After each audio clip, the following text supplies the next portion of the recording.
하나님 아버지 감사합니다. 우리와 영원히 함께 하시는 주님을 바라봅니다.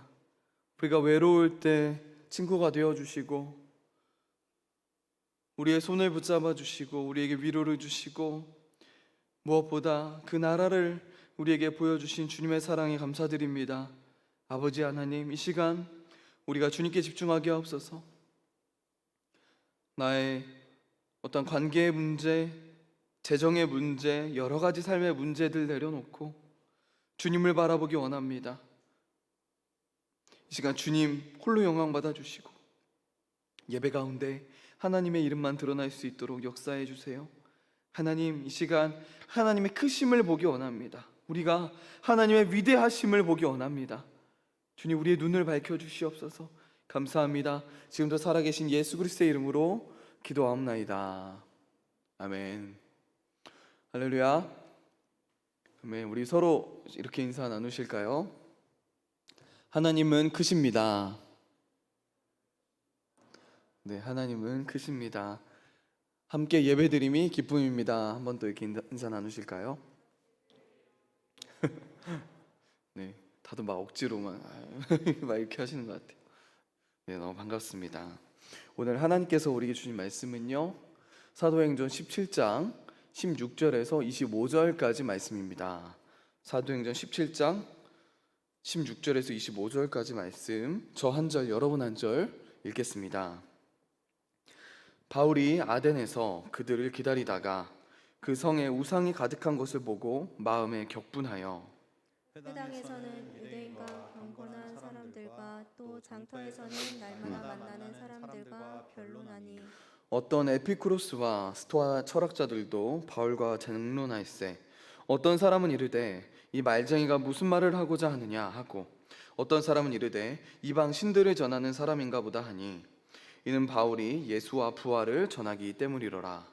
그를 붙들어 아레오파고로 가며 말하기를 내가 말하는 이 새로운 가르침이 무엇인지 우리가 알 수 있겠느냐. 내가 어떤 이상한 것을 우리 귀에 들려주니 그 무슨 뜻인지 알고자 하노라 하니, 모든 아덴 사람과 거기서 나그네 된 외국인들이 가장 새로운 것을 말하고 듣는 것 이외에는 달리 시간을 쓰지 않음이더라. 바울이 아레오바고 가운데 서서 말하되 아덴 사람들아, 너희를 보니 범사에 종교심이 많도다. 내가 두루 다니며 너희가 위하는 것들을 보다가 알지 못하는 신에게라고 새긴 단도 보았으니 그런데 너희가 알지 못하고 위하는 그것을 내가 너희에게 알게 하리라. 우주와 그 가운데 있는 만물을 지으신 하나님께서는 천지의 주제시니 손으로 지은 전에 계시지 아니하시고, 함께 읽겠습니다. 또 무엇이 부족한 것처럼 사람의 손으로 섬김을 받으시는 것이 아니니, 이는 만민에게 생명과 호흡과 만물을 친히 주시는 이심이라. 아멘. 네, 여러분, 우리가 어떤 두 가지를 비교할 때 그것을 비교하는 이유는요, 그 두 가지가 비슷하기 때문입니다. 그렇죠? 비교가 가능해 보이기 때문에 우리는 그것을 비교하는 것이죠. 우리는 전혀 다른 것을 비교하지 않아요. 예를 들어 길이를 비교해도요, 한 1mm 정도밖에 안 되는 것과 한 100km 정도의 길이 되는 것을 우리는 비교하지 않습니다. 우리는요, 눈에 보기에 비슷할 것 같은 것들을 비교해요. 그렇다면 우리는 우리가 믿는 하나님을 무엇과 비교할 수 있을까요? 많은 사람들이 각 종교의 신들을 비교합니다. 그런데 과연 우리가 믿는 하나님과 그 신들이 비교가 가능할까요?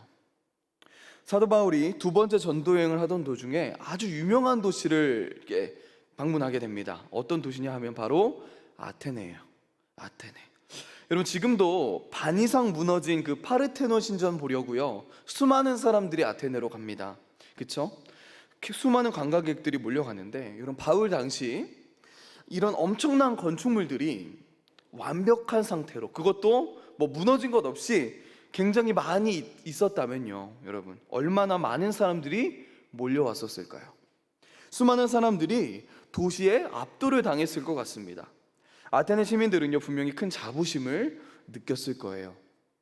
여러분이 알다시피 아테네는요 학문과 또 예술에 있어서도 세계 최고였습니다. 우리가 한 번쯤은 들어봤을 만한 철학자 누가 있죠? 뭐 소크라테스, 뭐 아리스토텔레스, 그렇죠? 플라톤, 이런 학자들 전부 이곳에서 활동을 했었습니다. 그런데 여러분, 사도 바울에게 보였던 것은요 웅장한 어떠한 신전들과 아름다운 예술품들이 아니었습니다. 사도 바울은 도시의 아름다움을 본 것이 아니라 그 도시의 우상 숭배를 봤습니다. 우리 16절을 함께 읽겠습니다. 16절입니다. 시작. 바울은 아테네에서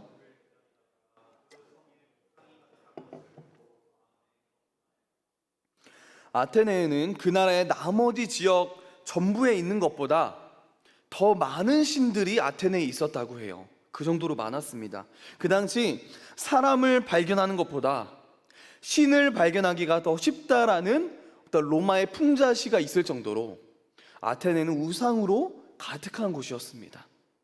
아테네에는요 수많은 신전, 수많은 사당들, 신상들, 그리고 제단들이 있었어요.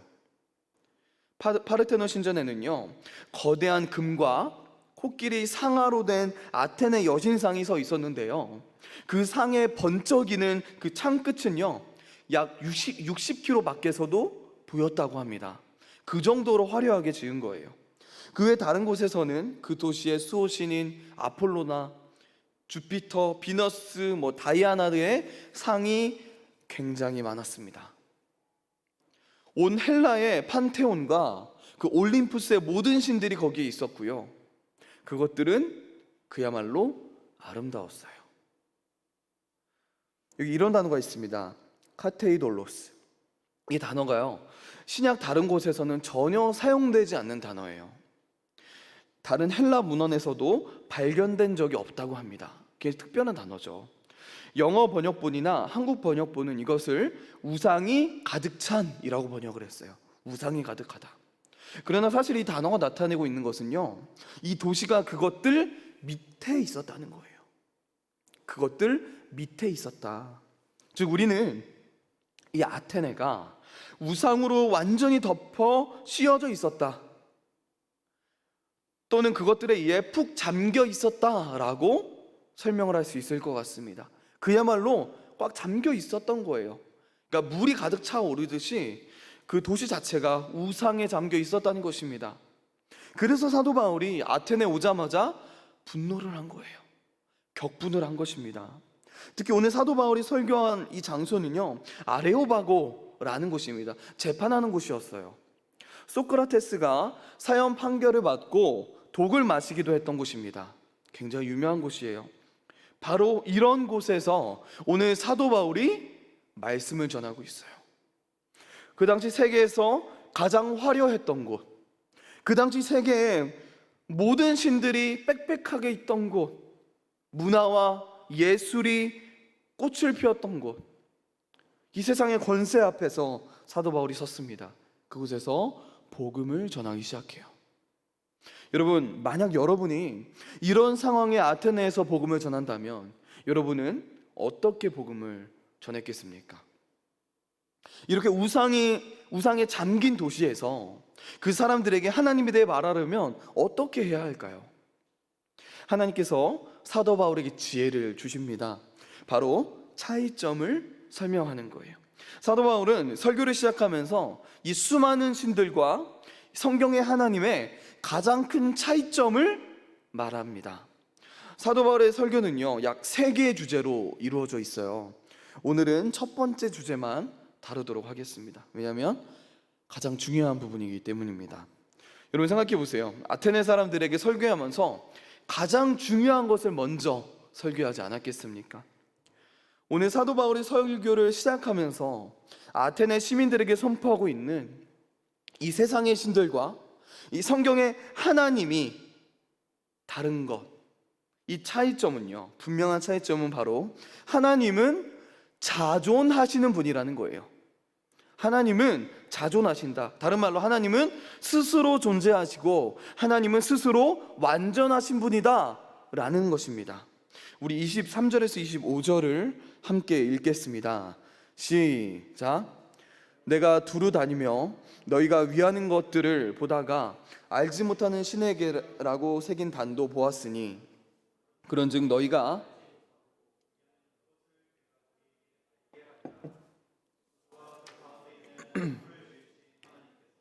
천지의 주제시니 손으로 지은 전에 계시지 아니하시고 또 무엇이 부족한 것처럼 사람의 손으로 섬김을 받으시는 것이 아니니 이는 만민에게 생명과 호흡과 만물을 친히 주시는 이심이라. 아멘. 여러분, 아테네 신들은 어디 안에 있었죠? 신전 안에 있었습니다. 아테네 사람들의 생각에 신은요, 신전 안에 있는 존재였어요. 그들의 일상의 삶과는 별로 상관이 없는 존재였다는 것입니다. 이 세상의 다른 신들도 보면요, 중국이나 일본, 동남아 국가들을 돌아다녀 보면 집 앞이나 가게 안에 신당이 있습니다. 그렇죠? 굉장히 쉽게 만날 수 있어요. 신을 모셔두는 곳이죠. 그리스 로마 신화의 신들을 포함한 이 세상의 모든 신들은요, 무엇인가에 구속되어 있습니다. 즉 다른 말로 한정되어 있다는 거예요. 제한되어 있다는 것입니다. 그러나 여러분, 우리가 믿는 하나님은요, 어떤 존재라고요? 하나님은 어디에 한정되어 계시는 분이 아니라는 거예요. 이 세상의 신들은요, 다른 존재를 필요로 합니다. 다른 말로 혼자서는 절대로 존재할 수 없는 존재라는 거예요.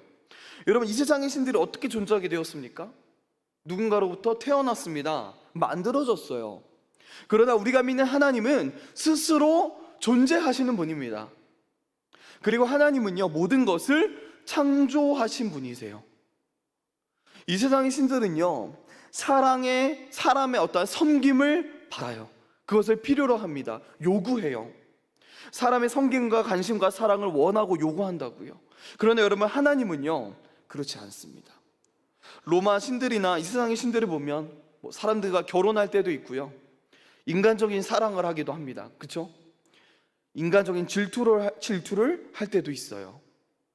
물질에 대한 욕구, 어떤 성적 쾌락에 대한 욕구가 신들에게 있습니다. 이렇게 이 세상의 신들은요, 혼자서는 살 수 없어요. 혼자서는 존재할 수 없다는 겁니다. 그들에게 부족함이 있다는 거예요. 그러나 여러분, 하나님은 사람의 섬김을 받으시는 분이 아닙니다. 다른 무엇인가가 누군가가 필요한 분이 아니라는 거예요.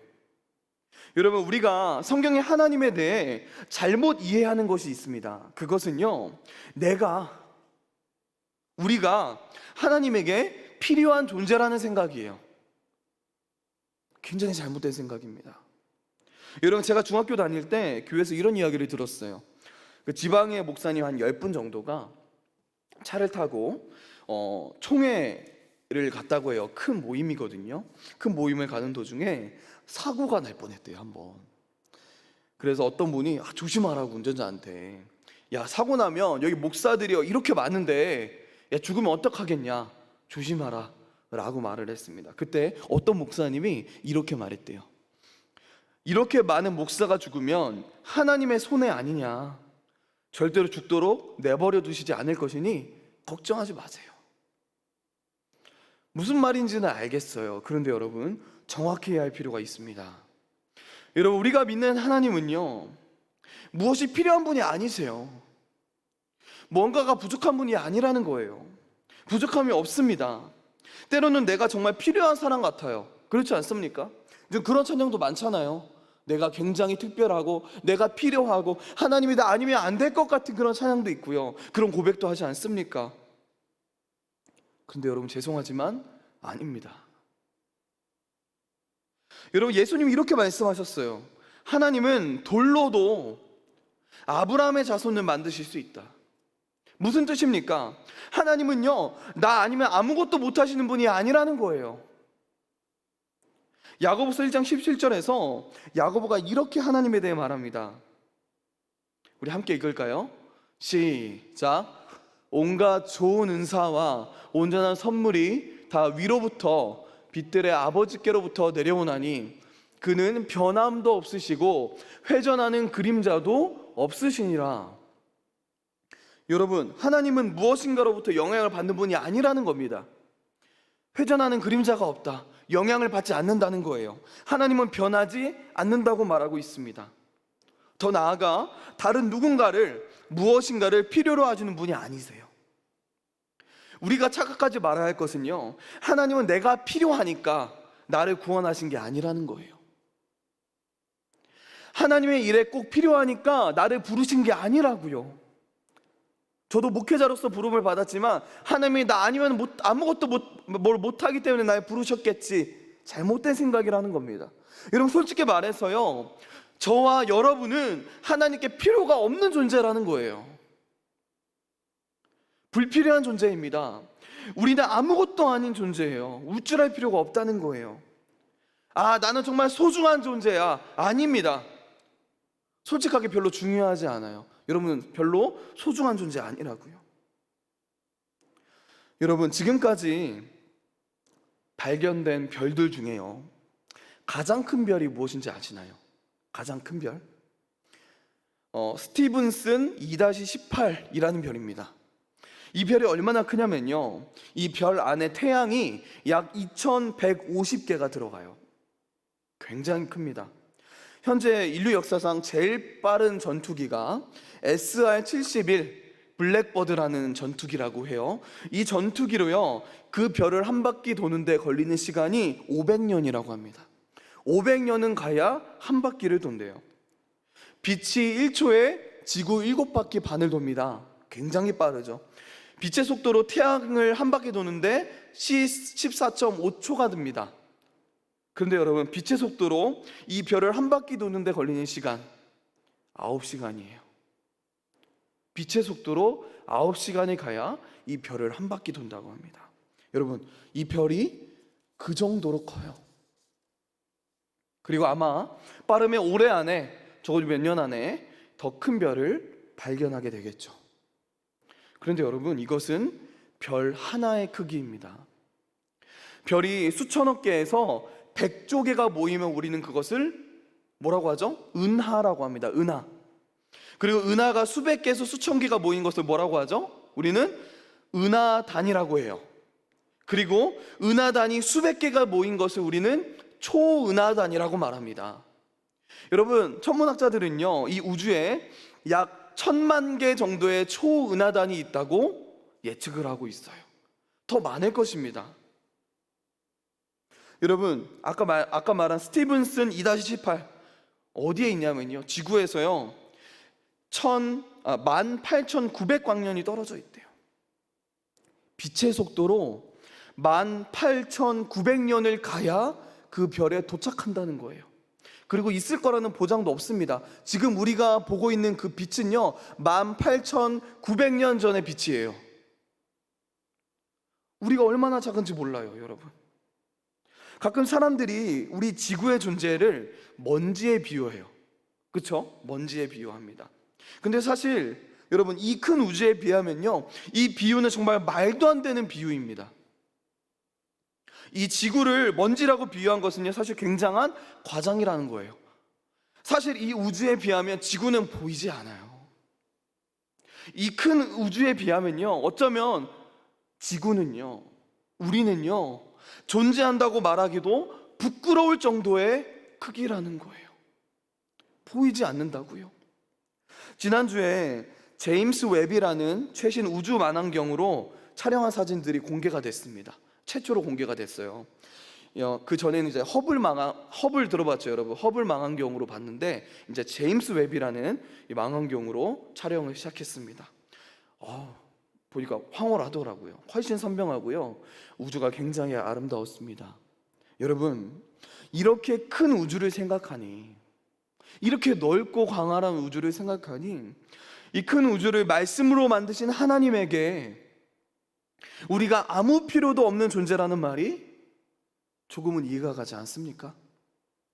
이 큰 우주와 그 긴 시간의 역사를 생각하면요, 이 지구에서 갑자기 몇십만 명이 죽는다는 것은요, 얼마나 작고 하찮은 일인지 몰라요. 마치 그냥 우리가 옷에 먼지를 털어버리는 것보다 사사로운 일이라는 거예요, 그게. 여러분, 진짜 하나님은요, 우리가 필요 없는 존재세요. 삼위일체 하나님, 예수님, 성령 하나님께서는요, 완벽한 관계 안에서, 사랑한 그 관계 안에서 존재하십니다. 그 관계 안에는 무엇이 필요한 게 없어요. 완벽하시다는 거예요. 하나님 스스로 완벽하십니다. 부족함이 전혀 없다는 거예요. 그런데 여러분, 하나님이 우리를 사랑하신대요. 우리는 누구를 사랑할 때 솔직히 필요해서 사랑하지 않습니까? 나에게 도움이 되니까, 내 빈자리를 채워주니까, 나와 함께 해주니까 좋아하잖아요. 사랑하잖아요. 근데 하나님께 우리가 필요가 없다고요. 오히려 불편한 존재입니다. 마이너스가 될 수밖에 없는 존재라고요. 그런데 이런 우리를 하나님께서 사랑하십니다. 무슨 이유인지는 모르지만 나를 구원하셨어요. 그냥 지옥으로 쓸려가도 괜찮은 저를 구원하셨다고요. 하나님의 인생에 아무런 도움도 되지 않는 이 전운구를, 죄인 중에 괴수인 나를 하나님께서 구원하셨다는 겁니다. 당장 우주까지 갈 필요도 없이 비행기만 타도, 비행기를 타고 올라가도 보이지 않는 나, 이렇게 작고 낮은 나를 위해 하나님께서 그 아들을 보내셨습니다. 그리고 하나님께서 여러분, 나의 이름을 아신대요. 여러분 생각해 보세요. 이 큰 우주, 우리가 상상도 못할 정도로 크고 거대한 이 우주를 창조하신 하나님께서 우리의 어떤 행동과 선행들이 얼마나 하나님께 영향을 끼칠 수 있을까요? 끼칠 수 없겠죠. 티도 안 날 거예요. 즉 하나님이 우리의 이름을 아시고 우리의 삶에 개입하신다는 그 자체가 기적이라는 것입니다. 여러분, 그런데 이 기적이 일어났다고요. 하나님은요, 우리의 이름을 아시고요, 우리를 사랑하십니다. 여러분, 이것이 은혜예요. 우리가 하나님에 대해 정확하게 알수록, 우리가 하나님에 대해 더 깊이 알수록 우리는 우쭐할 수 없습니다. 자랑할 수 없어요. 내가 가진 지식, 내가 가진 재물, 어떤 경험, 나의 인맥, 이런 것들은 자랑할 수가 없다고요. 여러분, 하나님께서 욥에게 하신 말씀을 기억하십니까? 욥기 38장 12절에서 하나님께서 이렇게 말씀하셨어요. 욥아, 네가 지금까지 살아오면서 내가 아침에게 명령하여 동이 트게 해본 적이 있니? 새벽에게 명령하여 새벽에 제자리를 지키게 한 일이 있느냐? 야 욥아, 네가 그렇게 잘났니? 네가 그렇게 대단하니? 그렇게 잘난 네가 동이 트게 해본 일이 있니? 욥은 아무 말을 할 수가 없었어요. 하나님께서도 이렇게 말씀하셨습니다. 욥기 38장 31절에 33절이에요. 내가 북두칠성의 별대를 한데 묶을 수 있으며 오리온 성자를 묶은 띠를 풀 수 있느냐? 내가 철을 따라서 성자들을 이끌어낼 수 있으며 큰 곰자리와 그 별대를 인도하여 낼 수 있느냐? 하늘을 다스리는 질서가 무엇인지 아느냐? 또 그런 법칙을 땅에 적용할 수 있느냐? 욥아, 하늘에 있는 저 많은 별들을 봐. 네가 너의 힘으로 저 별들을 움직일 수 있니? 저 별들을 운행할 수 있니? 저 오리온 자리, 북두칠성, 저 큰 곤자리 같은 그 별대를 네가 운행할 수 있냐고. 욥은 입을 열 수가 없었을 거예요. 여러분, 하나님께서 정말 셀 수도 없이 저 많은 별 하나하나의 이름을 아신다는 것을 여러분 아십니까? 시편 147편 4절을 함께 읽겠습니다. 시작. 그가 별들의 수요를 세시고 그것들을 다 이름대로 부르시는도다. 여러분, 셀 수 없는 저 별의 숫자를 하나님이 세신대요. 그리고 세시는 것뿐만 아니라 그 별들의 이름 하나하나를 하나님께서 아신다고 시편은 말하고 있습니다. 여러분, 우리가 하나님의 크심을 마주하면요, 하나님의 그 위대하심을 우리가 마주하면요, 우리가 겸손해질 수밖에 없다는 거예요. 내가 잘난 게 아니라고요. 내가 하나님을 위해 한 것, 교회를 위해 한 게 자랑이 되지 못한다는 것입니다. 선행이 될 수가 없는 거예요. 하나님을 알면 알수록, 하나님을 더욱더 깊이 알수록 우리는 겸손해질 수밖에 없습니다. 오직 그 하나님의 위대하심만을 찬양할 수밖에 없는 거예요. 여러분, 오늘 사도 바울은요, 세상에서 가장 화려하고 가장 종교적인 그 도시 아테네에서 하나님에 대해 이렇게 선포하고 있습니다. 여러분, 하나님은 여러분의 신들과는 차원이 다른 분입니다. 여러분, 내가 믿는 이 세상을 주관하신 하나님은 스스로 존재하십니다. 스스로 만족하시는 분입니다. 하나님이 존재하심에 있어서 오직 그분 한 분만 있으면 충분합니다. 아테네의 몇 명의 사람들이 이 선포에 귀를 기울였습니다. 그리고 그들의 마음이 움직이기 시작했어요.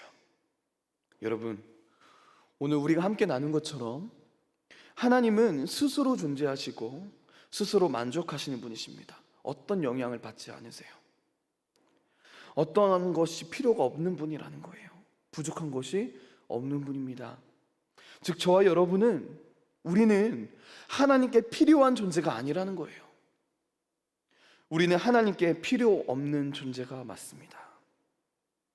그런데 이 거대한 우주를 말씀으로 창조하신 하나님께서 우주를 건너 시간 밖에서 모든 것을 주관하신 하나님께서 사실 보이지도 않는 우리를 위해 존재한다고 말하기도 부끄러울 정도로 작고 작은 저와 여러분들을 위해, 더 나아가 이 추악한 죄인들을 위해 시간을 뚫고 우리에게 오셨습니다. 그 크신 하나님께서 여러분과 관계하시길 원하세요. 여러분들을 사랑하십니다. 여러분의 이름을 아시고요, 여러분을, 우리를 죄에서 건져주셨습니다. 보이지도 않는 우리, 이렇게 작고 보잘것없는 우리의 어떤 죄의 문제를 위해 그의 아들을 보내셨어요. 여러분, 보통 문제가 아닌 것이죠. 여러분, 우리가 하나님을 믿고 하나님의 자녀가 되어 하나님과 동행하는 삶을 살아간다는 것이 얼마나 놀라운 일인지 몰라요. 우리는 그것에 대한 감격이 없어요. 그렇지 않습니까? 근데 여러분, 생각해 보세요. 적군 우주를 말씀으로 만드신 하나님께서, 지금도 이 우주를 주관하고 계신 하나님께서 내 이름만 아신다는 것이 기적 아닙니까? 보이지도 않는 존재. 여러분, 지나가는 개미 한 마리 이름 아십니까? 관심도 없잖아요. 더 나아가 하나님께서 나와 동행해 주시고 나의 기도를 들어주시고 내 손을 붙잡아 주신다는 사실이, 이게 보통 일이 아닌 거예요. 여러분, 여러분이 그동안 이게 당연하게 느껴지셨습니까? 기적입니다. 여러분, 이것은, 여러분, 그리스도인들에게는요, 구원받은 존재에게는요, 이 감격이 있다는 거예요. 구원의 감격, 이 구원의 기쁨이 있다는 것입니다. 이 감격과 기쁨이, 여러분, 저와 여러분의 삶 가운데 충만해졌으면 좋겠습니다. 여러분, 기억하세요. 하나님은 다른 그 무엇과도 비교할 수 없는 분입니다. 이렇게 크신 하나님, 비교할 수 없는 하나님께서 우리의 이름을 아시고 우리를 사랑하시며 우리와 관계하시길 원하세요. 우리가 하나님을 알고 하나님과 관계하고 하나님과 걸어가는 삶, 여러분, 그것은 당연한 게 아닙니다. 정말로 너무나도 큰 은혜예요. 특권입니다. 이 은혜, 이 특권 풍성하게 누리며 살아가는 사랑하는 우리 청년부 되길 소망합니다. 이 비교할 수 없는 큰 하나님이 바로 우리의 아버지라는 사실을 여러분 기억하시기 바랍니다. 우리 함께 기도하기 전에